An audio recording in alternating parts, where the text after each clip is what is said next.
So maybe we should try to put a value on this thing. Maybe we should say, okay, well, let's go deeper. Yeah. Well, so is there any other reason that Buffett wouldn't buy it besides they just are new, relatively new? So thinking about the main things that we look at, right? Are we capable of understanding because last time we were business? Going through the 4. So we talked about understanding. Right. We finished talking about moats, although that that was a long discussion. Right. So we ultimately think they actually may have a moat. Yeah. This whole model that they have is quite moaty, if you think about it. It's way more moaty than I expected it to be. Way more moaty. And so then the next question is, who's the management? Right. And let's just say they're good. Okay, just for they're fine. So the guy who runs the company is the guy who founded the company. So it's a founder turned into public CEO, which is not always successful. And he may need some help, I think. But he's got that vision, he's got that passion, he's got that drive to make this company a truly world-class, huge exercise leader. What did he call it? The most innovative company for in-home exercise or something like that. Yeah, and it's the apple of he's got the big goal. Yeah, the apple of in-home exercise. So he's got the big goal, he's got the drive, he's been there since the beginning. He's the one who designed some of these patented technologies. So it's his baby. We're gonna stipulate that the founder is amazing, and he's right there with. We're gonna make him right there with the other greats. Okay, so good. We get great management. We're stipulating. A lot to say about John Foley, but okay, go ahead. We're stipulating. And so now we're at the 4th M, yes. Margin of safety, and just to remember why Charlie wants a margin of safety, Warren wants a margin of safety because of, and I quote, the vicissitudes of life, which would mean stuff happens. Things happen. Things happen. That you don't expect. And you need to be sure that you're buying these things with a lot of comfort zone. I like Manesh Pabrai's view that we're trying to get a free lottery ticket. No, that's not your favorite thing in the world, but I like it. No, but you explained it really well, so it makes sense to me now. Okay, cool. So it tells us we don't want a downside here that's significant because we're going to use our real money. And we want to remember that investing isn't gambling or speculation. It's not the process of going to Las Vegas with some money you hope to win with, but you're going to just go have fun. And you don't want to lose, but okay, if you do, you're gambling, right? Yeah. That's not investing. Really, emphatically, that's not investing. But that's what most people do when they call it investing in the stock market. They're just speculating. They're hoping and praying and wishing it would go up. And as a result, most people who do that and are rational are not using a lot of money that they can't afford to lose. And that's where you hear these stories. Oh, I made this much on this thing and that much on that thing. They're gambling. They're giving you gambling stories. What we're doing is vastly different than that. We're buying something as if it's the only company we're going to buy. We're going to buy one. That's a good point. Thing. That's actually a really good point. And that's it. And we're having our family's money invested in this one thing. Mm-hmm. And if it doesn't succeed, we're really in desperate financial problems. And and we're so sure that it's good, as if like we put all our money into a family restaurant and we're putting everything into that.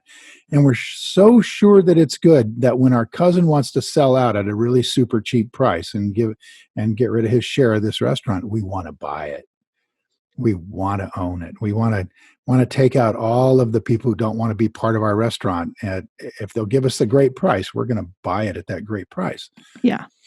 So that's a very different thing than thinking, I'm going to gamble. If it goes down, I lost some money, no big deal.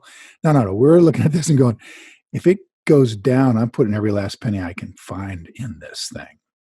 Mm-hmm. That's investing. Okay. So that's so vastly different.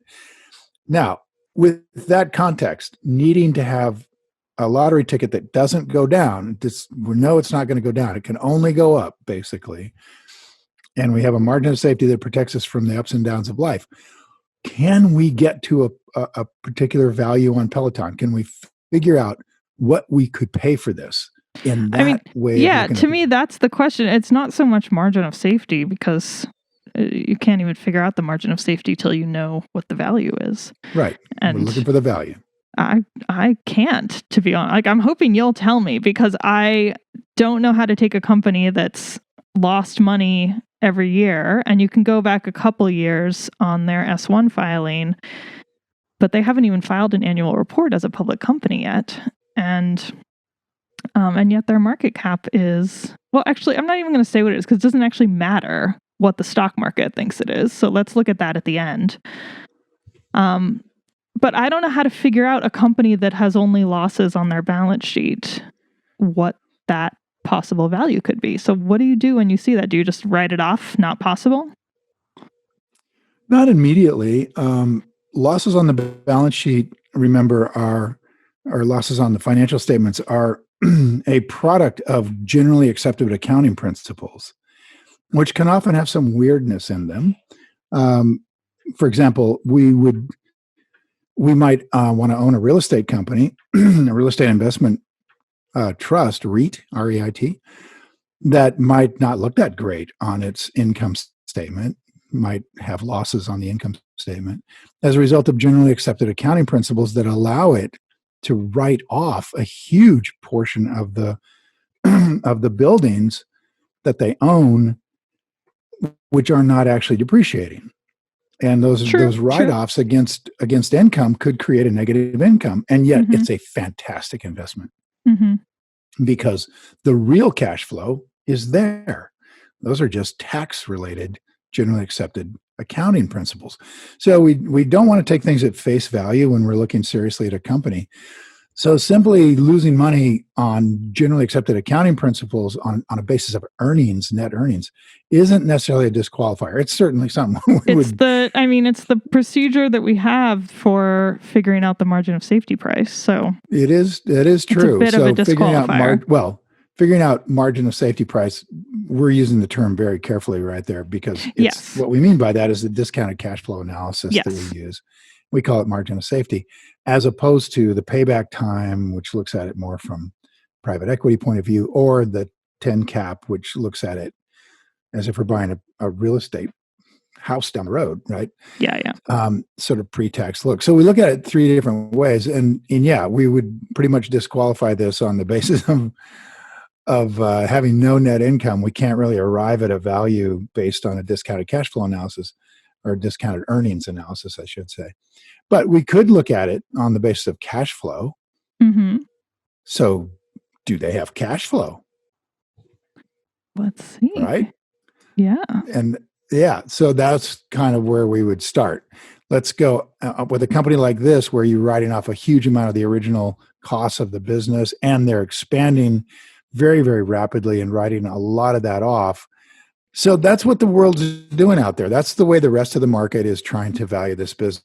They look beyond the net earnings, and they're looking at some form of non-GAAP accounting method of looking at this company, a non-GAAP accounting, which means they're going to just kind of ignore some of the stuff. I mean, I hear you. I'm not sure they are looking at non-GAAP accounting, though. I mean, I'm sure some people are, but I think what they're doing is looking in the future and saying this company is going to be making tons of money in a few years once they stop spending so much on marketing and on building headquarters. They just spent $110 million on building headquarters and a new studio in New York. They spent $500-something million on marketing last year.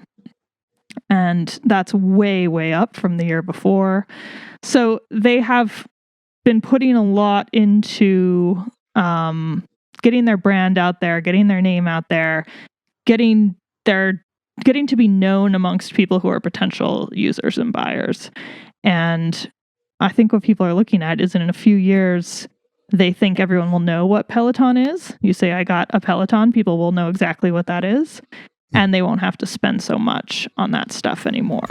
You guys, if you enjoyed this video and you feel it was valuable in teaching you more about how to invest, hit the like button and please share the video with your friends. And if you want more investing content, subscribe to my channel. And don't forget to click the button on the screen. We got a free gift for you.